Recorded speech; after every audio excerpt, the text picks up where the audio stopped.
ব্যাখ্যা করো, এরকম সমাজ আসবে, চুরি, ডাকাতি, জেনা, ব্যভিচার, হত্যা, ধর্ষণ, ক্ষুধা, দারিদ্র কিচ্ছু থাকবে না, একটি সুন্দর সোনার সমাজ তৈরি হয়ে যাবে।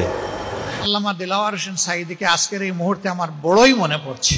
এই ফুলের বাগানটা তিনি যদি মন ভরে দেখতেন, আল্লাহ তাআলার শুকরিয়ায় তার মন আরো বিনয়ী হয়ে উঠত। 2 বার জেলে তার সাথে আমার মোলাকাত এবং একসাথে বসবাসের সুযোগ হয়েছে।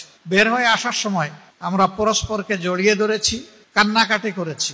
এই কান্নাকাটি এই কারণে ছিল না যে তিনি মৃত্যুর হাত থেকে বাঁচতে চান, বরঞ্চ আফসোসের জায়গা থেকে যে তিনি কি আরেকটি বার গিয়ে বাংলাদেশের মানুষকে কোরআনের একটি আয়াতও শোনাতে পারবেন। রাসূল করিম সাল্লাল্লাহু আলাইহি ওয়াসাল্লাম মুসলমান মানুষ যখন ইসলাম কবুল করতে লাগলো, তাদেরকে ইসলাম গ্রহণের আহ্বান জানিয়ে তাদেরকে যে কথাটা তিনি বলতেন সেটা ছিল, ইয়া আইয়ুহান নাস কুলু লা ইলাহা ইল্লাল্লাহ তুফলিহু। এটা হলো রাসূলের কথা। তিনি 2 বারই বলেছেন, আমি দোয়া চাই দুটো। একটি হচ্ছে আল্লাহ যেন তাফসীরের ময়দানে 1টা মিনিটের জন্য হলে আমাকে আবার ফিরায় নেয়। দ্বিতীয়টা, আল্লাহ পাক যেন আমাকে তার ঘরটুকু শেষবারের মতো আমাকে তাওয়াফ করার তৌফিক দান করেন।